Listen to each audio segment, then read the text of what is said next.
Pain is an extremely important part of the equation. Pain is the elixir of success. When people say this bad thing happened to me and I'm suffering, I say good.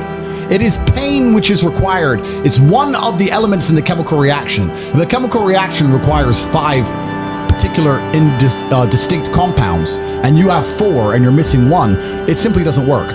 Pain for a man is one of the most important elements in becoming successful. Batman is Batman because they killed his parents. If they did not kill his parents, he would not be Batman. You're supposed to suffer. You're supposed to take that pain.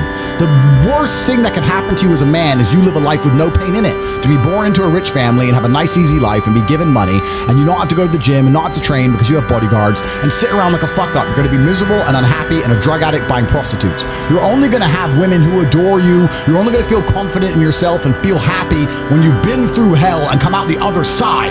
The pain is required, and you'll often notice that people who are better than you are people who have suffered more than you have suffered. So, the person who is waiting for you, he requires your motivation. It also requires huge amounts of pain. So when bad things happen to you, do not sit at home and lament. Do not feel sorry for yourself. Instead, look in the mirror and say, thank you, God, for giving me one of the ingredients that is needed for the chemical concoction that is going to turn me into a superhero. Because pain is an extremely important one. In fact, it's one of the most important ones for a man. Everything is war. All of it. Sitting in the commute without losing your patience is war. Trying to find a way to escape your slave job is war. Keeping your wife happy and your children inspired is war. Training to become stronger than before is war. It is all war, and it cannot be avoided, and I'll tell you why it's war, because war is 2 opposing sides trying to achieve the same goal. 2 opposing sides want the same land, or the same influence over X land. And the car you want, the Ferrari, you're not the only person who wants it. The reason it's so expensive is because others people want it. The girl you want, the beautiful woman, everyone wants her. It is war. It is competition. Everything about life as a man is war. It is conflict because you are competing against the other men who want it the same, which is why discipline is such an important thing, which is why you must take the pain and add it to the concoction to become as formidable as possible. Life is war. This idea that you can go through life as a man and avoid war is probably the biggest mistake that most men make, because it is impossible for you to achieve anything significant without war. Running a business is war. Running a hotel, running a restaurant, running an online company, it's war. Training is war. Life as a man is war. You need to wake up and view it exactly as what it is. Everything I want, other people want. Everything I desire, other men are trying to get. This is a war and I must outcompete them. That is the best possible mental model you can have. Even in jail, it was a war for who could stay most calm. A war who could control their mind the best. A war for who could suffer the least. That is war. I was surrounded by people who lost their minds and I refused. It was a battle and I was successful. Life in and of itself as a man is a never-ending struggle and a never-ending battle. It is the constant of the human condition. Evolution requires pain. While others complain that they do not feel happy enough, I'm happy I'm struggling. I don't want to be happy. I want to be great. This is the beauty of life as a man. You understand? I don't care.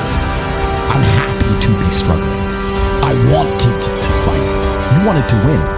I wanted to fight. That's the difference. You're concerned with winning. I wanted to just fight. And we're fighting. That is the beauty of life as a man, to be great.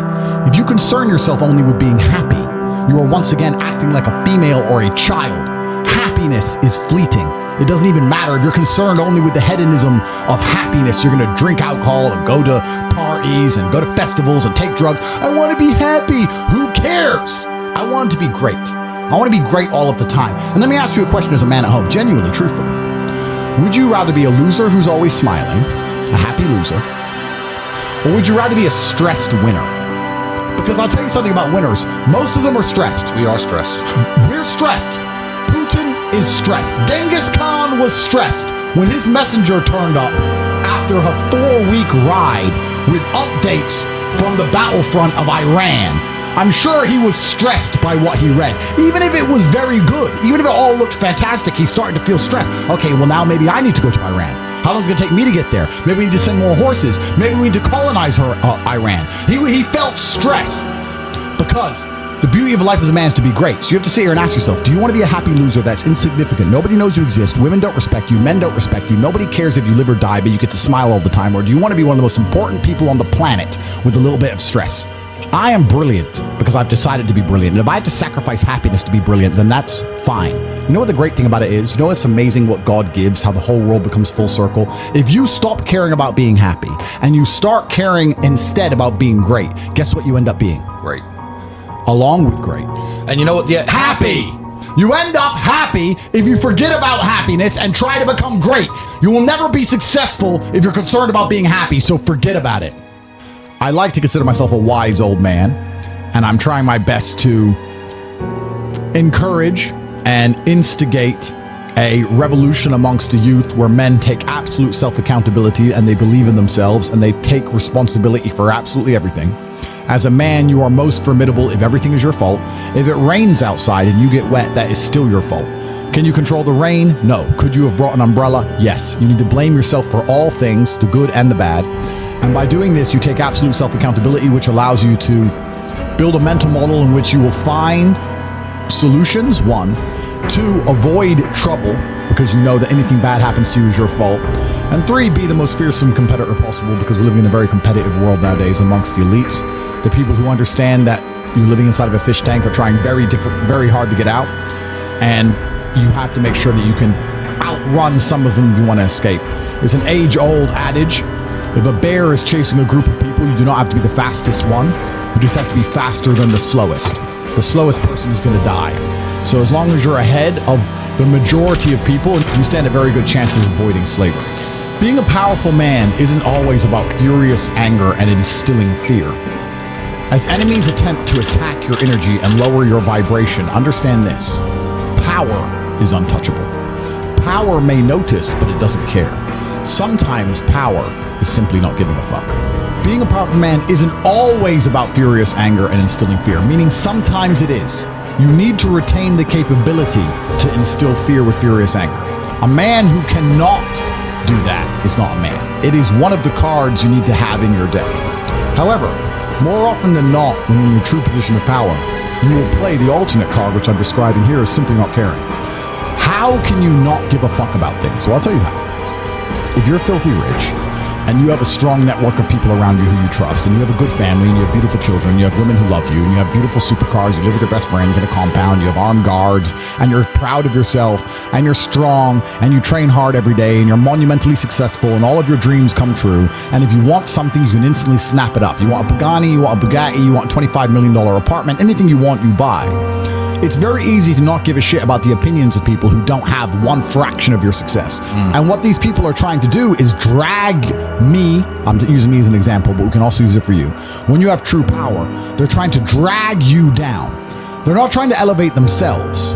They're trying to drag you down, which is a very different thing. Because it's amazing how God rewards those who are trying to build and create and elevate, and how it punishes those who are simply trying to destroy and be spiteful and negative. And these people are going to dedicate hours and hours and millions of hours of their life towards a certain cause to try and drag people down who they cannot affect because they're already too powerful and too large. And they're wasting their own human experience, and they're not progressing or advancing themselves in any way. They will stay brokies, and we will stay rich forever. So the lesson here is that you need to get to a position where ignoring people is a move in which you're guaranteed success. You can ignore people completely and they are benefiting you, and that comes from a position of power. And I think a lot of you at home right now, you may not be in our position, but if you're already working hard, you're already going to the gym, you're already training, you make sure that you're getting as much muscles as possible, as much money as possible, you're dedicated, you don't sleep in, you don't waste your time, you don't smoke weed, you don't play video games, you're focused on trying to become fantastic as a person. You can just ignore that girl. That girl who broke your heart or cheated on you, just ignore her. The most powerful move you can make is ignore her. Yeah, you could yell at her. Yeah, you could try and make her scared of you, blah, blah, right? That's not going to work. The powerful move is just to completely ignore her because you're on your ascent. She is likely on her descent. She likely has no intention of improving herself, no intention of becoming richer, no intention of becoming better looking. Time is against her. As she gets older, she's going to lose her looks. You're going to continue your ascent, and she's going to have to watch you for the rest of her life be the man that she could have been with that she's no longer good enough for. The best thing you can do is simply ignore her. That is the powerful move. And it's the same with also men. It's not even a gendered argument. There's men who want to be your friends right now, who wanted to be your friend. and they did something wrong to you. And if you're on the right path doing the right things, karma, God, the universe, whatever you want to call it, is going to teach them a lesson for simply failing to be a good person to you while they had the chance. But when you have a whole bunch of money, you take care of the people you love. And that's the masculine prerogative. And even my brother and I, anyone who's been loyal to us, who's on our team, we monumentally reward. And everyone who ever displayed cowardice or sold us out or made mistakes massively regrets it, because they see how well we treat the people who are close to us. If you lack somewhere, excel somewhere else. Counter your weaknesses by honing other capabilities. If you're ugly, become filthy rich. If you're poor, be as strong as an ox. Life is unfair. The primary focus of your energies is to balance the books. And there's two different ways you could interpret that. You can, obviously, increase the attributes that you are lacking. If you have the ability to train, because a lot of people don't. Some people are born without arms and legs, but you, with 2 arms and 2 legs, are sitting at home jerking off the Pornhub, flabby and fat.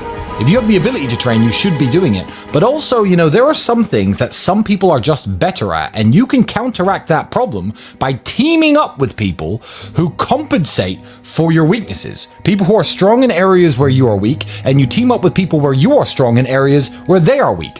I don't think between the people in this house and our group of friends, we lack anything. Correct. Anything. Correct. Literally anything. We can sit as a group and have a conversation about anything with anyone in the world and give useful insight and change people's lives for the better, because although I am not perfect, our team compensates one for each other.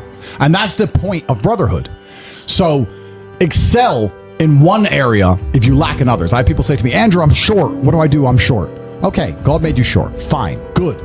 Doesn't matter. You can't change it. What you can do is become as strong as an ox and become filthy rich and monumentally important and extremely influential. You can do that. People say, I'm poor. You should be strong. Oh, I'm strong, but I don't have any money. Okay, then teach others to be strong. Yes. There's always a way you can take your advantages and use them.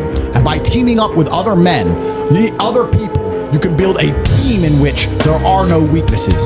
So if you have a disadvantage, you also have somewhere God is giving you a distinct advantage over others, and it is your duty to excel in that realm. It is your duty to become so monumentally influential and powerful within that specific criteria in which you have the capability to be brilliant, that your weaknesses no longer appear, because they can be simply overshadowed by your network or overshadowed by your absolute competence. By constructing the correct mindset, you can be in the exact same scenario you're currently in, living the exact same life with a different mental model in which you view the world, and you will not only feel more powerful, you will be more powerful, you'll achieve more amazing things, you will be greater, you will be happier. With the same car, the same woman, the same house, the same income, the same everything, but your mind changes the lens in which you view the world. Lenses change things. Rose-tinted glasses, perhaps dark glasses. You can put glasses on, change the lens, and you can view the world differently by changing how your mind is constructed and put together and the way you view the world. That is the point of mental Aikido.